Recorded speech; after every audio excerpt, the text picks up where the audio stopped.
Hey movie buffs, I'm Jack Benner and welcome to my review of The Boy and the Heron. The Boy and the Heron is a new Studio Ghibli film, and this is Hayao Miyazaki's first film since 2013's The Wind Rises. Set in World War II, a boy named Mahito evacuates to a new town after the death of his mother, and he discovers an abandoned tower and enters a fantastical world with a talking gray heron. This was my most anticipated film for the remainder of the year. Hayao Miyazaki is a legendary animation director. Actually, not just animation director, I'd say directors in general. He has made so many incredible films throughout his career, from My Neighbor Totoro, Princess Mononoke, Spirited Away. I think that's his masterpiece, and Howl's Moving Castle, and so many others that are great. They're visually stunning, deep, creative, and imaginative. And just when we thought The Wind Rises 10 years ago would be a swan song, was excited that he was coming out of retirement to do one more film. And he has said many times in the past that he was going to retire from filmmaking but comes back with another movie. Either way, I'm always excited to see a new film from the legendary Hayao Miyazaki. And I was so eager hearing about this project this year, from the original title How Do You Live, and that this is a personal film from him.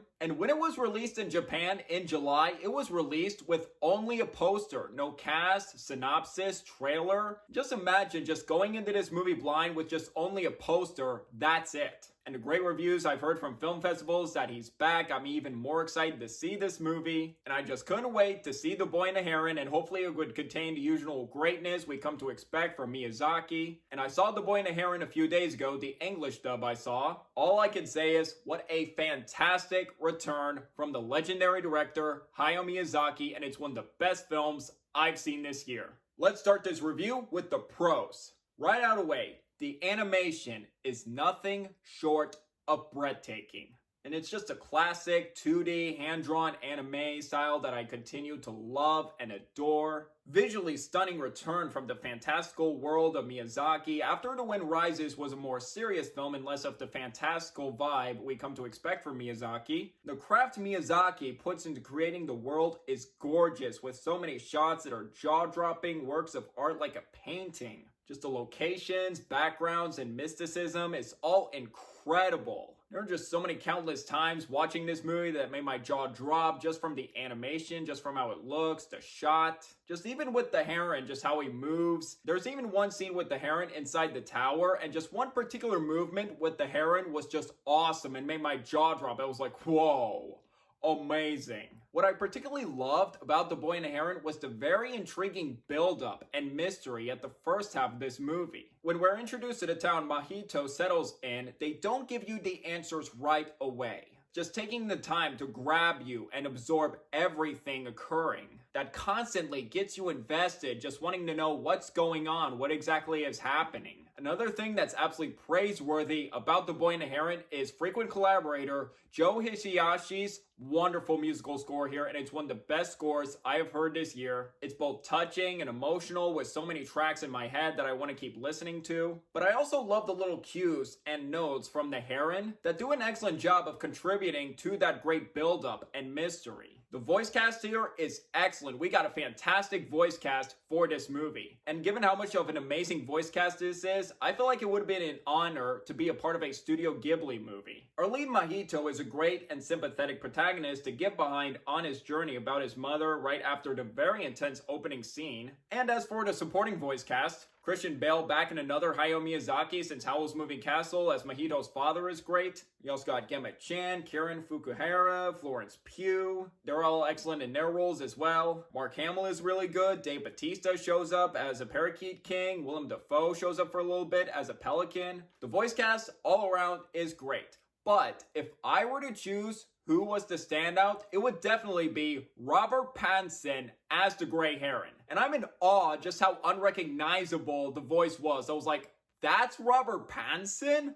Oh my god, I couldn't really tell that's him. That is amazing voice work from him. He should do voice acting more often. And his terrific vocal performance really captures how strange, bizarre, and peculiar the Heron is when he first meets Mahito, but also does have an entertaining friendship with each other and adds great comedic moments as well. And what I didn't expect from The Boy and the Heron was the deep emotional core at its center. This movie focuses a lot of great themes on life, death, grief and moving on that are all just beautiful themes, and I can see why this is a personal story for Miyazaki. But the emotional core between Mahito and the journey he learns about his mother is what keeps this movie strong. There is even one scene in the middle between Mahito and his mother. I found that heartbreaking, and just when that happened, my jaw dropped. It was more of a complex film than I expected, especially with the third act. I do want to rewatch this movie again to see how I would feel about the third act, to see how I would feel about it on a second viewing so I can get a grasp on it. And it continues to show how fearless Hayao Miyazaki is at going dark and emotional, while also giving you fantastical imagination and visually stunning animation,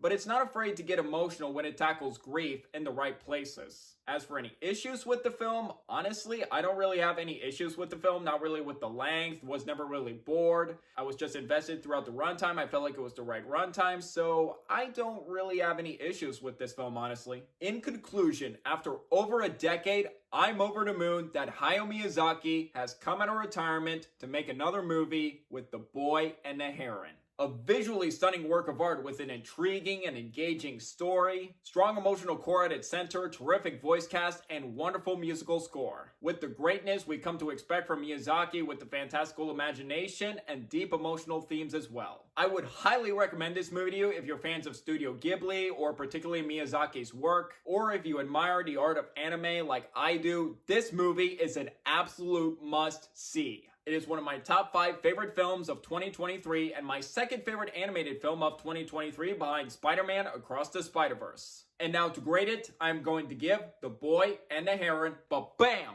5 out of 5 stars and A+.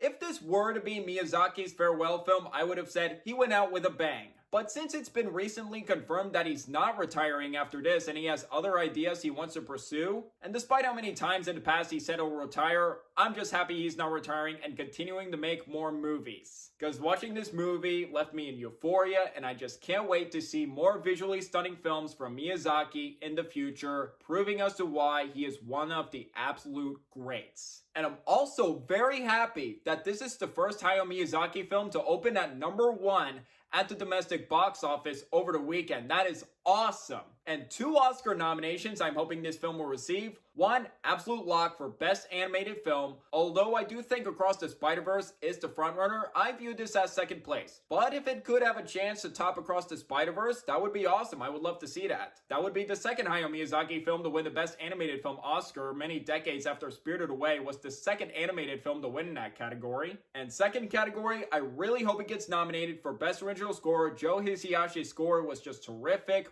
One of my favorite scores I've heard this year. Beautiful score. Really hope that gets nominated. So if you love Hayao Miyazaki's work, please go see The Boy and the Heron as soon as you can. It is amazing. So I'd like to hear from you guys. What do you guys think of The Boy and the Heron if you've seen it? Do you agree? Disagree with my review? Or if you haven't seen it, are you interested in checking out the film or not? Let me know down below. Did you enjoy hearing my thoughts on this movie and want to see more reviews like this in the future? If yes, please hit that like and subscribe button if you're new here, and don't forget that notification bell for my next upload in the future. It really means a lot. And until the next video, I'm Jack Benner, and look forward to another movie review.